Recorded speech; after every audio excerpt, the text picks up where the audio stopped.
Chapter 5 Shadow in the Water.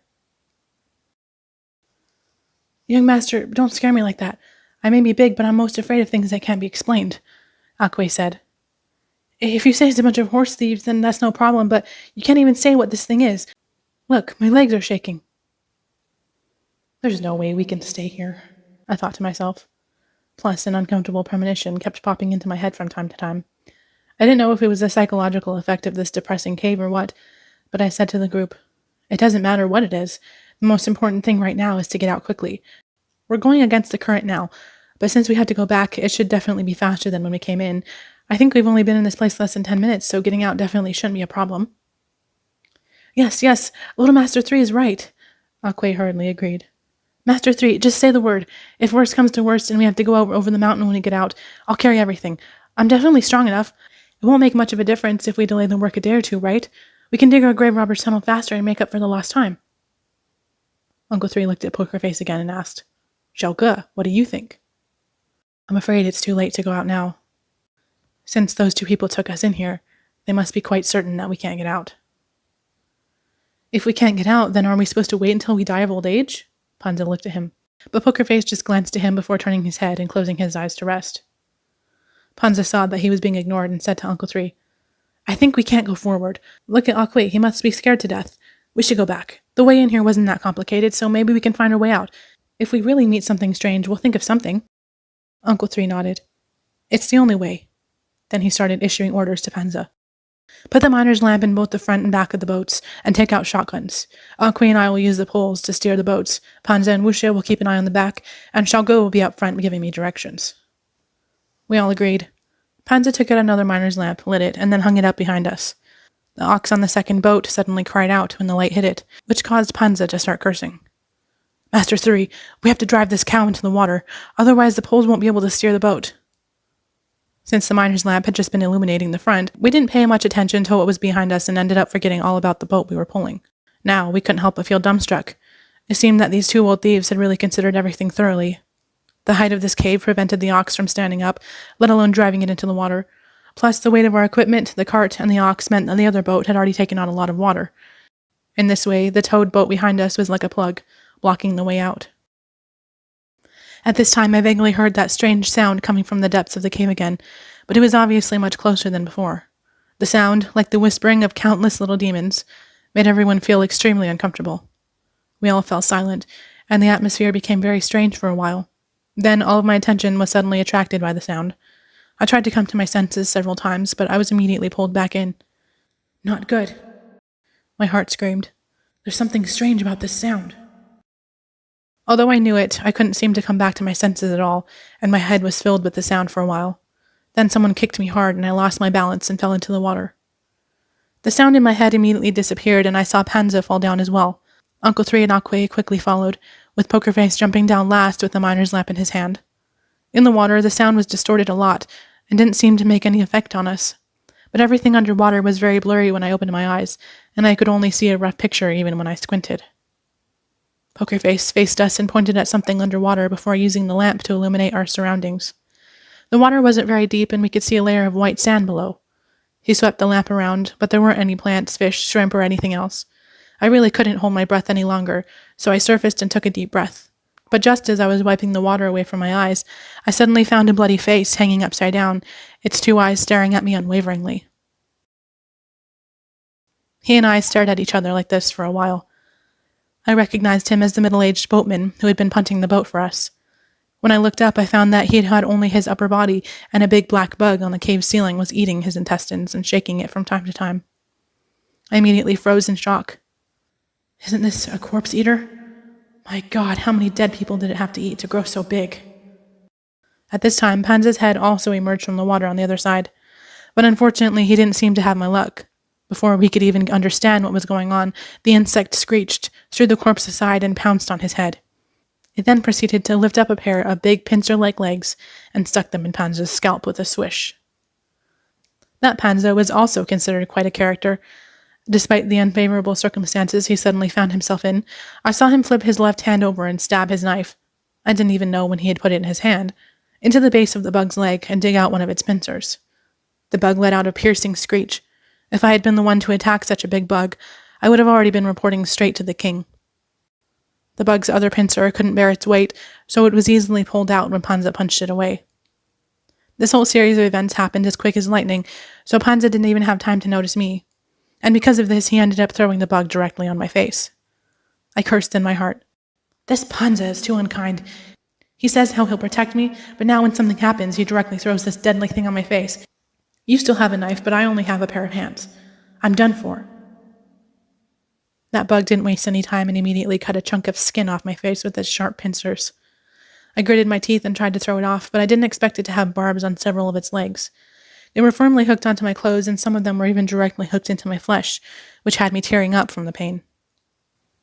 At this time, Poker Face also surfaced. When he saw that I was about to lose, he immediately rushed over, thrust 2 fingers into the insect's back, and forcibly pulled out something that looked like shining white macaroni. The poor insect that had the upper hand just now was killed in less than a second. I threw its corpse onto the boat, feeling like I had just woken up from a dream. Da Kui gave Poker Face a thumbs up. "Xiao Ge, I'm impressed.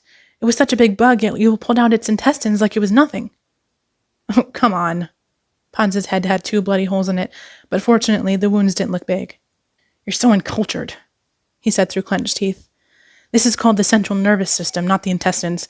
This guy directly paralyzed that bug." You mean the bug isn't dead?" Alquay already had 1 leg in the boat, but when he heard this, he immediately put it back into the water. Poker Face climbed onto the boat and kicked the bug aside. "We can't kill it yet. We have to rely on it to get out of this corpse cave." "Do you think that sound just now was made by this bug?" Uncle Three asked him. He heard the bug screech a few times just now, but it didn't sound like the whispering we had heard earlier. Poker Face turned the bug over, and we saw that there was a fist-sized hexagonal copper bell fused to its tail. I didn't know when it had been implanted into the bug, but the copper had turned green and was in terrible condition.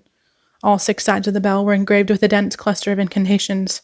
Panza kicked the bug as he tied a bandage around his head, but then the hexagonal bell suddenly moved by itself. The sound was exactly the same as the sound we had just heard, but the one before sounded more ethereal, like it was floating out of the darkness. This sound, however, seemed very real.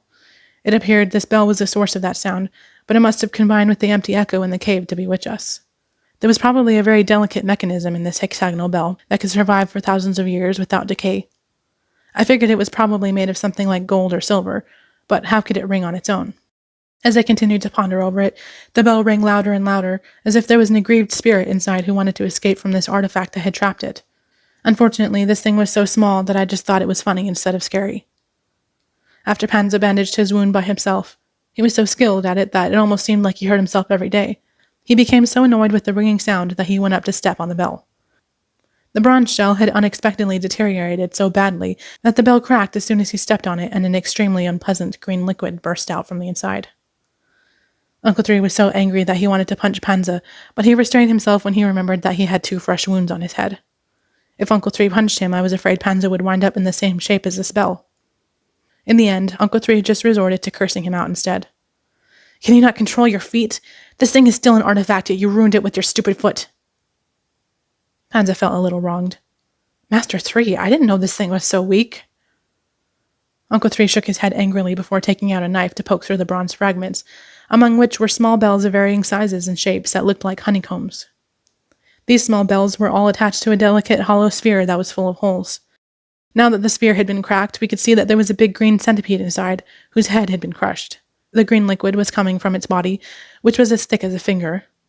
Uncle Three flipped the hollow sphere over with the tip of his knife, and found that there was a tube leading from the sphere straight into the huge corpse-eater's body.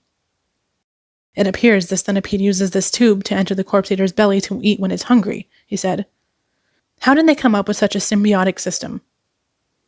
The upper half of the boatman's corpse bobbed in the water like a cork, periodically floating and sinking before floating back up again. Uncle Three sighed. "This is what they call reaping what you sow.